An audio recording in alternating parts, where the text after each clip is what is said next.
आहारनिद्राभयमैथुनं च एतन्नराणां पशुभिः समाना ज्ञानो हि तेषाम् अधिको विशेष ज्ञानेन हीना पशुभिः समाना।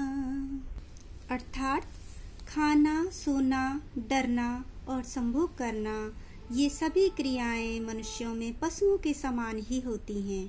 केवल ज्ञान ही उनकी सबसे बड़ी विशेषता है, जिसके कारण वो मनुष्य हैं। जो ज्ञान से रहित मनुष्य होते हैं वो पशुओं के समान ही होते हैं। इसी श्लोक के साथ आरजू वैष्णव चैनल पर आपका बहुत बहुत स्वागत है। लाइक, शेयर, सब्सक्राइब करना ना भूलिए। यदि आपको मेरे वीडियो उम्मीद है पसंद ही आ रहे होंगे। दर्शकों, आपकी सराहना ही मेरी प्रेरणा है। और कल मैंने जो आपको वीडियो डाला था, पढ़ाया था, वो था पूर्वकालिक त्वाल्यप एवं नुमुल प्रत्यय के बारे में। और आज मैं उत्तरकालिक क्रियाओं के लिए प्रयोग होने वाला तुमुल प्रत्यय के विषय में बताऊंगी। लेकिन आप इससे पूर्व एक बात समझ लीजिए कि यदि आप मेरे नित्य पढ़ने वाले विद्यार्थी हैं तो आपको ये अच्छे से समझ में आ रहा होगा। और अगर आपको कोई भी संशय है तो कमेंट बॉक्स में अवश्य पूछिए। लेकिन यदि आप पहली बार जुड़े हैं या बीच बीच में से कभी कभी देखते हैं तो जिस किसी भी टॉपिक को पढ़ो उसे पहले आरंभ से अवश्य पढ़िएगा, जिससे वो बहुत ही सहज तरीके से स्थायी रूप में आपके दिमाग में बैठ जाएगा। क्योंकि किसी भी चीज़ को हम सिरे से पढ़ें और एक टेक्निक से पढ़ते हैं तभी वो समझ में आती है और हमेशा के लिए याद रहती है। बाकी इस तरह से बीच बीच में पढ़ना ये एक रट्टे जैसा होता है, जो कि हमारे लिए कभी भी स्थायी नहीं होता और ना ही हमारी परीक्षाओं में काम आता है। तो चलिए आगे हम चलते हैं। इसीलिए जब भी आप मेरा कोई भी टॉपिक, कोई भी प्रकरण पढ़ रहे हैं, जैसे कि अभी प्रत्यय चल रहा है, तो सबसे पहले आप प्रत्यय पर जाइए।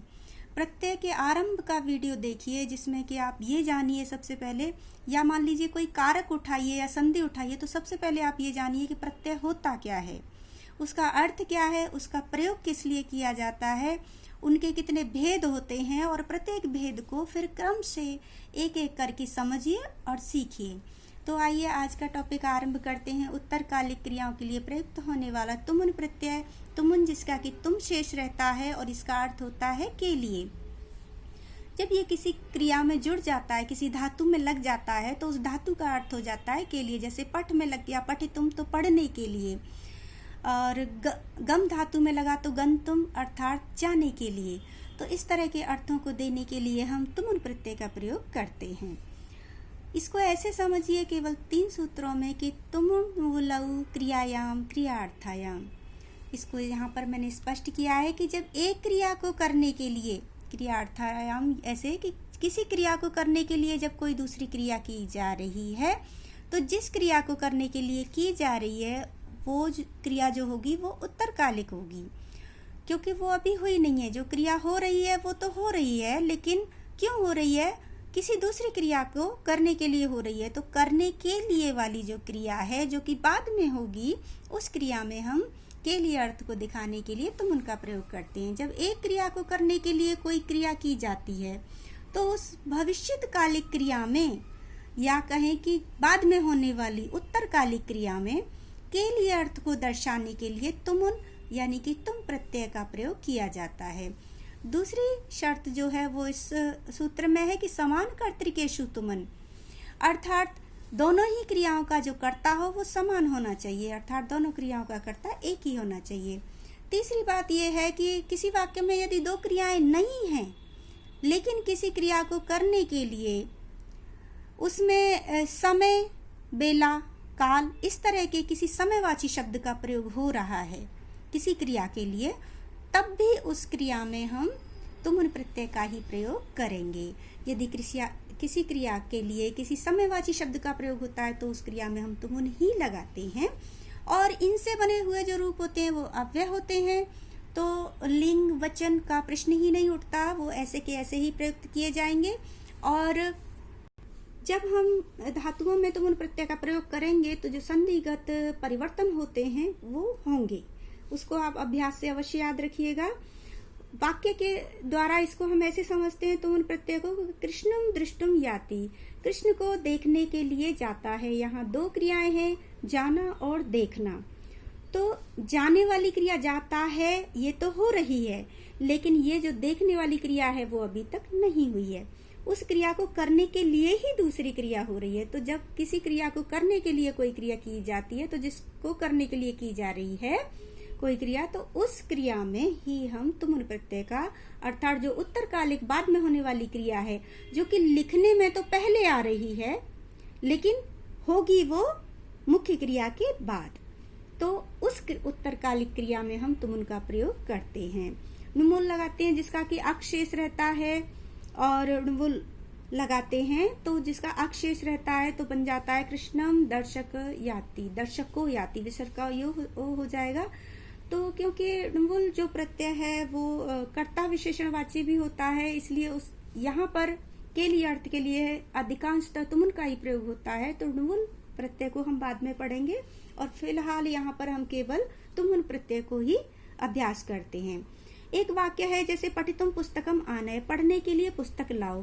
तो ये वाक्य सही नहीं होगा, क्योंकि यहाँ पर जैसे मैंने क लिखकर सूचित करा है कि यहाँ की कर्ता का पता नहीं है कि कर्ता दोनों क्रियाओं का, पढ़ने वाली का और लाने वाली का क्या एक ही है, क्योंकि वक्ता कोई और है। वक्ता कोई और है जो किसी को आदेश दे रहा है कि पठितुम पुस्तकम आनय, तो पुस्तक आने के बाद पढ़ेगा कौन, लाने वाला ही पढ़ेगा, ये निश्चित नहीं है। तो इसलिए ये वाक्य इस तरह नहीं होगा। या फिर वाक्य होता कि, या फिर ऐसे कि पठितुम पुस्तकम अस्ति, पढ़ने के लिए पुस्तक है, तो यहाँ पुस्तक की सत्ता है लेकिन कर्ता का यहाँ कुछ भी वर्णन नहीं है। तो इस वाक्य को हम इस तरह अवश्य कर सकते हैं कि तुम पठितुम स्व पुस्तकम आनय, तुम पढ़ने के लिए अपनी पुस्तक लाओ। तो यहाँ लाने वाला और पढ़ने वाला तुम एक ही करता है, तो ये वाक्य इस तरह सही हो जाएगा। वह नहाने के लिए तालाब की ओर जाता है।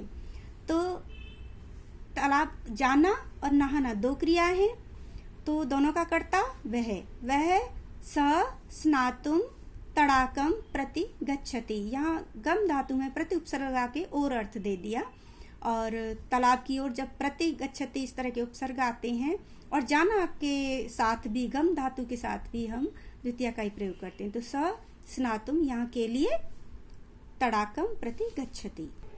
एक वाक्य और समझिए, ये समस्त असमंजस वाले वाक्य ही मैंने बनाए हैं, जहां पर कि आपको कोई न कोई डाउट अवश्य होगा कि छात्र पढ़ने के लिए और अध्यापक पढ़ाने के लिए विद्यालय जाते हैं। तो यहाँ तो छात्र और अध्यापक दो कर्ता हो गए, कर्ता एक तो नहीं है।